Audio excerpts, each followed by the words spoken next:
welcome to the next episode of the interview line. At Unakriti, we truly believe that all of us have multiple potentials, and if we give them right direction, we can create something really meaningful for us and even start to monetize these potentials. Thank you for tuning in. Today on the interview line, we have Anjju Gupta with us. Anju is an entrepreneur, and along with being that, she is doing a lot more things. She is an NLP practitioner, art of living teacher, and she is also a traveler and loves to go on long drives. She has been into training and direct sales as well. Long corporate career and long space of entrepreneurship. We are very delighted to have Anju, the founder of Anadee, at the interview line. Welcome, Anju. Thank you, Navita. Thank you so much. And it's great to be on the Unakriti platform, the interview line. It's an amazing stuff that you have created. And thanks for having me over. Thank you for making time and joining all of us on the interview line. And the audience are really excited to hear what has been the turning point for you. How did your journey actually start? Did you plan to move into different spaces, or it was something that happened on its own? Tell us how it all began, Anju. Oh, that takes me back to my school days actually. Frankly speaking, I had not planned anything in my life, like all the things I have been able to do. However, when I look back, I realized that the spark was already there when I was in school and in college. I was always inquisitive about identifying different things, exploring different places, and within the school itself, in the college itself, I would do one thing or the other. So, sitting idle was very difficult for me. However, I think the main turning point came when I completed my master's in computer applications and I started working in a job at a software development company. It was way back in the early 2000 when IT was just picking up in India. And I got this job where I was responsible for coding and developing software. I think it was just 2 months that I worked there. And within those 2 months, I realized that I have done the wrong education and I am in the wrong field, in the wrong job, where I will not be able to sustain for more than 6 months, leave aside whole of the life. Only thing I could do in those 2 months was in like initial few days definitely went by understanding the whole system. After that, writing the code, and then one thing I realized, it is majorly gonna be Control C, Control V, copy paste, and I can't live my life doing that. Sitting in front of one machine whole day from 9 in the morning till 9 in the evening, and having a fixed lunch break, carrying your tiffin to the office, that was something I could not imagine myself doing for the rest of my life. And that was the time when I quit that job and I decided that I will not continue in the IT field. And I think the push came along with whatever I explored in my life. A lot of credit goes to my parents. I think most of it goes to them. They always supported whatever decision I took, number one. And second, my father has always been supportive of exploring new things. He never put us into one particular fixed schedule that do this, do engineering, go and become an engineer, da da da, like most of us end up doing in our country. So from there it started, and then it was not planned again. By chance, insurance came my way, and I started in direct sales, which I loved doing because at that time I realized I really love meeting people. I love talking to them, and that's how it started. And from there, I had my career in insurance industry for 10 years. And within those 10 years, insurance industry gave me an opportunity to explore multiple talents. So I worked in direct sales, then I moved into training vertical. Within training, I worked with the multiple verticals within the company in terms of direct sales, agency distribution, bank assurance channel, alternate channels, third party channels. Also got a hold of content development, got into channel launches, got into business development, and so much more. Along with that, I think another push came when I used to constantly travel in my job. I used to be on the move for almost 25 days a month, living out of suitcase completely. And I traveled extensively all across the country and international as well. So that somewhere gave me an exposure of different cultures, different types of people, different thought processes, and so on and so forth. And along with that, I also realized that stagnancy and a routine gets me to a push where I need to explore the next thing. And that's what happened. And then I called it quits. I quit my job and then got into entrepreneurship. And definitely, the journey has not been easy, but it was fun. It has been fun exploring different things and innovation, exploring different fields, along with that, getting into numerology, getting into training people, a lot of stuff. So that's how it all started. So nothing was planned, and the spark was there, and I'm glad that I identified that spark, and I nurtured it, and I kept exploring different things, and here we are. That's amazing. That's really amazing to hear the journey that you took and how things took shape for you.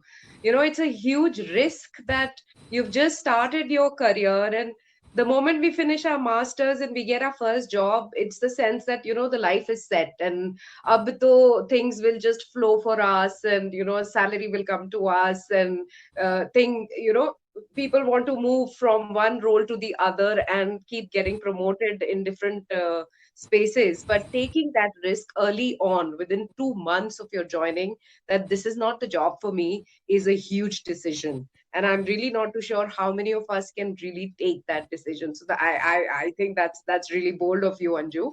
And then from then on, how things moved of direct sales, of training, your exposure to insurance and other things that you got into.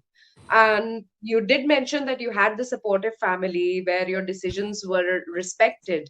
But at the same time, I'm sure there was a push and need that you want to be financially okay. You've studied so long. So if one was to look at all the things you said dabbled into, and then the way things move forward, which is the one that you tapped first? Which is the one that started to give you an income and kept you going to move on to the path of exploring many more things in your life?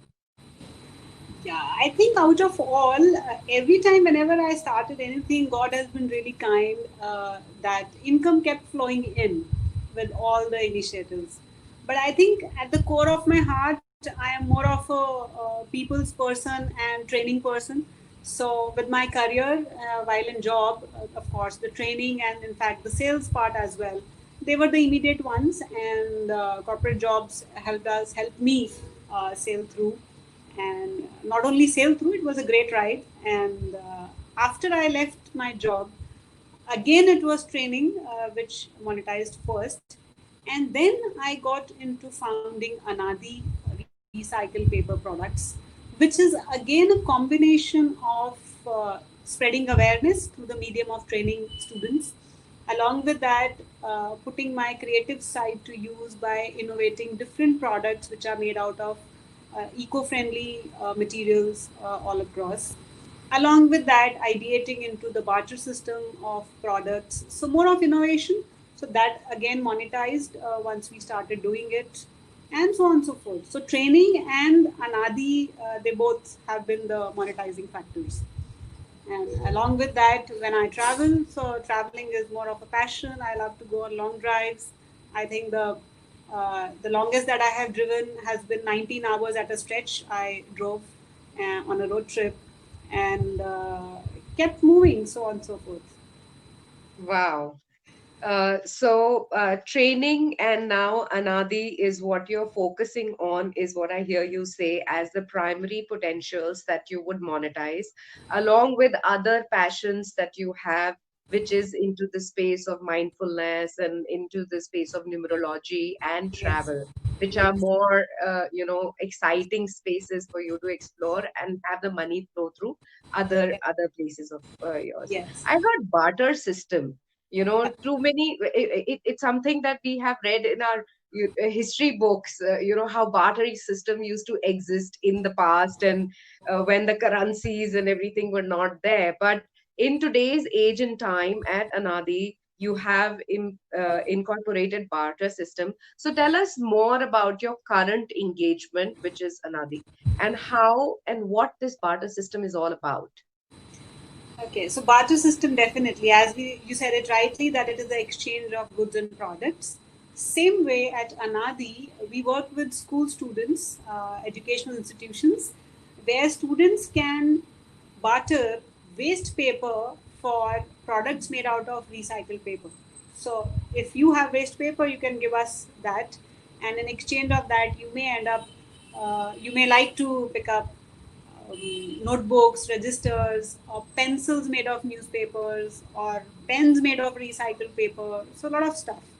So, you don't need to pay anything. So, there is a monetizing factor again there, that the cost is in terms of weight of the paper, and you can get that. And we have been successfully able to convert it into a business model which gets monetized. Wow. So how do you work? Are you working with students directly? Are you working with schools? And what's your model like? Because a lot of time papers end up going in garbage, and you are putting them in good use. And somewhere bringing sustainability, bringing awareness of things to be done in the right way to protect our environment as well. So, how does your model work? And do you see other things that you did, whether it was MCA or it was training or it was other areas that you explored? Any of your potentials that you explored are coming together in making Anadi what it is. Yeah, so two parts we will discuss. The first part in terms of the business model. So barter system is part of our social awareness campaign. All right, that's where we spread awareness about importance of paper recycling. That is an initiative which is at par. It is a self-sustainable model, and along with that, we are into sale of our products as well, commercial sale. So that is where the business gets sustainable, and that's how we work. And we have created a channel where we have uh, tied up with recycling mills, where the paper gets channelized into recycling rather than into garbage. Okay, and how my skills have come into playing a role here. I think everything that I learned during my career of last 20 years, everything comes to use while building up an Adi now. I started with direct sales. That definitely, sales gives you a different whole gamut of skill set. That comes handy. Being into training helps me when I am able to stand up and talk to 1,000, 2,000 students in one go. So that skill comes into picture. Right, and innovation I have been doing all throughout helps me look for designing more products, different products. NLP practitioner helps me keep my mindset positive and help me even look into future, that what can be the best thing to do and how to do it. So NLP opens up a different arena altogether. Right, and today the mindfulness and the coaching that I am into, being an art of living teacher, meditation definitely keeps me centered even during these times that we have gone through last few months, all of us. So nothing could shake us, right? It's the centeredness, the internal peace. The decisions are better, the relationships are better, all right? And numerology, as I said, that I take up numerology as a GPS system, as a system to navigate through life rather than going by the traditional predictions. So I understand that what are the strengths of myself and of other people I'm working with, and play on those strengths. So I think everything that I have learned and explored, it helps me. And traveling any day, it has always helped me explore new places, new things, and new ideas. And today also, I travel all across, identifying people, identifying Indian artisans who create products, and we implement them in Anadi here.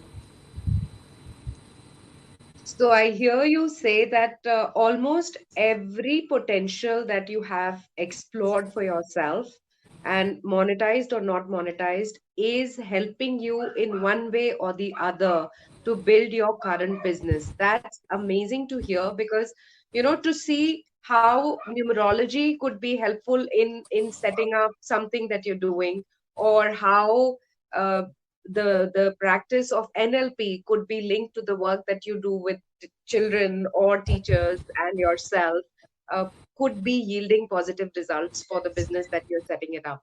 So it's very interesting and intriguing at the same time how you bring it all together. And I still go back to the decisions that you took so many years back, quitting within 2 months, not an easy decision, and then paving your path and identifying different interest areas and converting them into something that could be monetized is not an easy journey. And I'm sure you have had your share of lessons. So what are certain tips, certain lessons, or certain important things that come to your mind at this point in time, which, if you were to share with the audience that's listening to this interaction, will help them take similar bold decisions, take similar risks, and still find themselves on the path of success? Yeah, so you said it very right, Navita, that yes, has the journey had its own share of up and down. However, my key lessons to anyone, key tips would be, first of all, never compare your journey to others' journey. So everyone has their own journey. If you go by someone else's journey and what all they have achieved in life, you will end up demotivating yourself. You will end up underestimating your own potential. Okay, so create your own journey. As I say in the while traveling, create your own itinerary.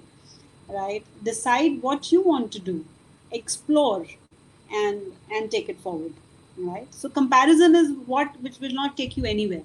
It will only keep putting you down until and unless you compare with your own self, that what you have done before and what next, what is the step up, what next level you want to reach. Okay, or you have that stronger mind that you are able to create your journey in comparison to somebody else, but never take your decision based on those comparisons. Okay, that's one. Second would be, I would suggest that identify what gives you deep satisfaction. Right, what gives you that kick. For me, I think my kick in life comes from creating something new after some time. When there is stagnancy and when there is routine, that's when I have that internal mechanism which tells me time to do something new now. Okay. So identify yourself, what gives you a push, what gives you a kick, and what gives you a deep satisfaction. Today, when I come back from a school after conducting an activity of Anadee, and I see the enthusiasm of those 1,000 students who go crazy about the whole initiative, I sleep so well that day. Yeah. So identify that. Okay. So I think these are the two things that I would suggest. And last but not the least, I would say be bold enough not to go by the rule book set by the society. If you want to create a life which you are able to say at the end, I lived my life, right? All due respect to whatever happens, right, in the society, or people who follow that, all due respect to them as well. But if it doesn't give you a kick, then don't follow it. Identify what will give you that push and what gives you that peace end of the day. All right, don't just follow because it has to be followed. I think these are the few things that I would suggest. Those are amazing things. Easier said than actually implemented for a lot of us. You have simplified it so well, Anju. Comparing comes so easily for us, and every time we are trying to achieve something, you said don't compare. True, a lot of times we struggle with what is it that really excites me, and even though it's a tough one, still from your experience, it's obvious that once we are able to find that spark, something that gives us that nudge and push, we will get the results that we envision for ourselves. And being bold, uh, taking certain decisions, whether early on in career or later on in career, is a matter of choice. And being bold is definitely helpful in moving beyond the fears that may be stopping us. That's been fabulous to learn about all these experiences, and the way Anadi is doing at this point in time, and how all the potentials that you spoke of, which you have been nudging, tapping, are coming currently very handy for you in everything that you are achieving. And our best wishes and love is with you to achieve higher heights and more heights, Anju. So, if somebody wants to know more about all the passions that you have, be it numerology or the art of living, NLP, training, and Anadi, and get to know more about recycled products, or somebody just wants to take those things from you, what is the best way to reach you, Anju? I think best way to reach me would be through my Facebook page. So we have Anadee's page as well by the name Anadee, Anadee, Anadee Recycled Paper Products, or you can drop me a message in the messenger on Facebook by the name Anjju Gupta, as in ANJUGUPTA. Right, that's a numerologist talking. Okay. So you can reach me in there, and I would be glad to extend my help, my support to anyone who is open to exploring their own life, their dreams, as well as make a difference to the world and to the society that they are living in. Yeah. And it has been actually a great interaction, Navita. And thank you so much for having me over. And all the best wishes to Unakriti as well. Right? You are actually yourself living the name. Okay. And great. Kudos to you and Abhijit for putting this platform together. Thank you. Thank you so much, Anju, for those kind words, and for all the best wishes. And Anju's contact details that she just mentioned are given in the description of this video on YouTube. And feel free to reach out to her if you have any comments, questions. Do write them in this video, and we'll be happy to have Anju respond to them if you ask us, or if you have any questions for us. So. Thank you for joining in, Anju, and thank you all for being tuned in at Unakriti on YouTube. And if you're still not subscribed, please go ahead and subscribe to the channel and press the bell button, because you will meet, like Anju, many more fabulous people who'll come and share how they are monetizing different potentials within themselves. And do not forget to continue to tap your avatars. So thank you so much. See you very soon. Bye bye for now.